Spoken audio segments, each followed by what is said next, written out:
तर या ठिकाणी आपण क्वेश्चन नंबर 37 सॉल्व करणार आहे. अ series combination of N1 capacitors each of value C1 is charged by a source of potential difference 4 volt. तर सिरीज कॉम्बिनेशनमध्ये N1 कॅपॅसिटर दिलेलं आहे आणि प्रत्येकाची कॅपॅसिटी किती C1 इतकं दिलेलं आहे आणि त्याला चार्ज करायचं आहे 4V एवढ्या पोटेन्शियलने. Another parallel combination of N2 capacitor. तर या ठिकाणी आता पॅरलल कॉम्बिनेशनमध्ये घ्यायचं N2 capacitor each of value C2 is charge by a source of potential V आणि त्याला आपल्याला चार्ज करायचं V इतक्या पोटेन्शियलने. ओके, पॅरलल कॉम्बिनेशनमध्ये N2 कॅपॅसिटर प्रत्येकाची व्हॅल्यू C2 आणि त्याला चार्ज करायचं V इतक्या पोटेन्शियलने. The total energy store in both the combination is same. तर या दोन्ही कॉम्बिनेशनमध्ये जी एनर्जी स्टोर होणार आहे ती कशी असणार, सेम. तर आपल्याला फाइंड करायचं आहे the value of C2 in terms of C1 is. तर आपल्याला C2 फाइंड करायचा C1च्या टर्ममध्ये. तर हा क्वेश्चन आहे 2021ला आलेला होता. याच्या 4 ऑप्शनपैकी पहिले जे ऑप्शन आहे ए ते आहे 2C1 N2 divided by N1. B option आहे 16C1 N2 divided by N1. C option आहे 2C1 divided by N1 N2 आणि डी ऑप्शन आहे 16C1 divided by N1 N2. तर या 4 ऑप्शनपैकी या क्वेश्चनचा करेक्ट आन्सर काय असणार आहे. चला तर याला सॉल्व करूया आणि मग डिसाईड करूया. तर या क्वेश्चनमध्ये आपल्याला सिरीज कॉम्बिनेशनमध्ये N1 कॅपॅसिटर दिलेलं आहे. ओके, प्रत्येकाची व्हॅल्यू C1 इतकी आहे. ओके, आणि त्याचं जे पोटेन्शियल आहे ते किती दिलं तर 4 व्होल्ट इतकं दिलेलं आहे तुम्हाला. तर एक काम करू, आता गिवन लिहू सर्वात पहिले. तर पोटेन्शियल जे दिलेलं आहे पहिल्या केसमध्ये तर ते V1 कन्सिडर करू आणि जे V1 आहे ते किती आहे तर 4V इतकं आहे आणि प्रत्येक कॅपॅसिटरची जी व्हॅल्यू आहे ती किती आहे तर C1 इतकी आहे. असे N कॅपॅसिटर आपल्याला काय करायचं सिरीजमध्ये सर्वात पहिले आपल्याला या ठिकाणी कनेक्ट करायचं. इफ capacitors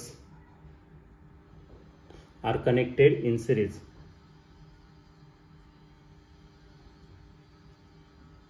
then जर कॅपॅसिटर आपण सिरीजमध्ये कनेक्ट केलं तर काय होणार तर त्यांची रेसिप्रोकल घेऊन आपल्याला ॲडिशन करता येईल. ओके, मग रेसिप्रोकल जर केलं तर 1/CS is equal to 1/C1 plus 1/C2 plus 1/C3 असं करत करत आपण N पर्यंत त्यांची काय करू शकतो रेसिप्रोकल घेऊन त्यांची ॲडिशन करू शकतो.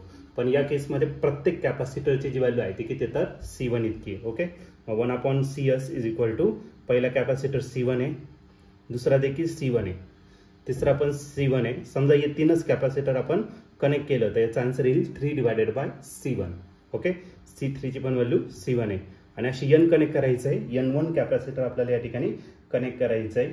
ओके, मग याचं जो असणार आहे तो N नंबरचा जो आहे N1 नंबरचा तो किती असेल 1/C1 इतकाच असेल. मग तिघांची जर ॲडिशन केली तर 3 डिवायडेड बाय C1 भेटेल. असं N1 जर कनेक्ट केलं तर N1/C भेटेल.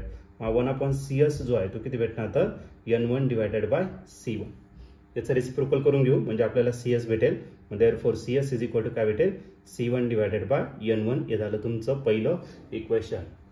आता दुसऱ्या कंडिशनमध्ये दुसऱ्या कॉम्बिनेशनमध्ये N2 कॅपॅसिटर दिलेले आहे, प्रत्येकाची व्हॅल्यू C2 आहे, पण ते कनेक्ट करायचे कसे तर पॅरलल कॉम्बिनेशनमध्ये. मग आपण एक स्टेटमेंट या ठिकाणी राईट करू. If capacitors are connected in parallel. Capacitor कसे कनेक्ट करायचे पॅरललमध्ये आपण डायरेक्टली त्यांचे काय करतो addition. CP is equal to C1 plus C2 plus C3 up to CN. Okay, N पर्यंत तुम्हाला काय करायची ॲडिशन. पण प्रत्येक कॅपॅसिटरची जी व्हॅल्यू आहे ती किती आहे तर C2 इतकी आहे आणि अशी किती कॅपॅसिटर आहे N2 इतके कॅपॅसिटर आहे. मग आपला जो CP भेटेल तर तो CP भेटेल C1च्या जागी C2 टाकायचा, C2च्या जागी पण C2 टाकायचा, C3च्या जागी पण C2. मग आता समजा हे तीनच कनेक्ट केलं तर 3C2 भेटेल आणि अशी किती करायची आपल्याला N पर्यंत कनेक्ट करायचं. मग त्या N कॅपॅसिटरची पण व्हॅल्यू किती आहे तर C2 इतकीच आहे N2. ओके, मग आपला CP जो भेटेल तो किती भेटेल N2C2. आणि दिलेली कंडिशन काय आहे तर दिलेली कंडिशन आहे आपल्याला तर याच्यामध्ये जी एनर्जी स्टोर होणार आहे दोन्ही केसमध्ये. ओके, आणि हां पॅरलल कॉम्बिनेशनमध्ये तुम्हाला जे पोटेन्शियल दिलेलं आहे ते पोटेन्शियल किती दिलं आहे तर V इतकंच पोटेन्शियल दिलेलं आहे. तर याच्यामध्ये कंडिशन दिलेलं आहे एनर्जी जी स्टोर होणार आहे दोन्ही केसमध्ये ती सेम असेल. Okay, energy store is same. मग एनर्जी स्टोर जर सेम असेल तर आपल्याला C2 फाइंड करायचा C1च्या टर्ममध्ये. Okay, given condition, energy stored in series combination and energy stored in parallel combination both are same. आणि एनर्जी स्टोअरचा फॉर्म्युला काय 1/2 CV². मग CS घेता येईल आणि सिरीजमध्ये पोटेन्शियल किती आहे V1 इतका.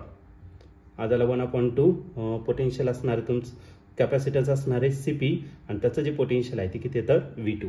बस याच्या व्हॅल्यू आपल्याला पुट करायचा. Before that 1/2 get cancel. CS is C1/N1 या ठिकाणी पुट केला C1/N1 आणि V1 जो दिलेला आहे तो किती दिला आहे तर तुम्हाला 4V इतका दिलेला आहे. त्याचा काय करायचं आपल्याला स्क्वेअर करायचा. आणि जो CP आहे CP किती दिलेला आहे तो तुम्हाला N2C2 आणि V2 जो दिलेला आहे V2 दिलेला आहे तुम्हाला V इतका. ओके, तर याचं काय करू आपण सिम्प्लिफाईड करून घेऊया. C1/N1 as it is. 4चा जो स्क्वेअर आहे तो काय राहणार 16. आज आला V². हा राहिला N2C2 into V². This V² and V² get cancel. बस आता आपल्याला सिम्प्लिफाईड करायचं पण आपल्याला C2 फाईन करायला लावलं C1च्या टर्ममध्ये. N2 जो इकडं मल्टिप्लाय इकडे काय करून घ्या डिवाइड. मग C2 इज इक्वल टू काय भेटेल 16C1/N1 आणि N2 इकडे मल्टिप्लाय इकडे काय ना तर डिवाइड. मग 16C1/N1 N2. तर या ठिकाणी तुम्ही ऑप्शन जर चेक केलं तर ऑप्शन नंबर डी जो आहे तर या ठिकाणी आपला करेक्टली मॅच होतोय. मग या क्वेश्चनचं जे आन्सर असणार आहे ते ऑप्शन डी. ऑप्शन डी म्हणजेच 16C1/N1 N2. तर या क्वेश्चनचा आन्सर ऑप्शन डी असेल.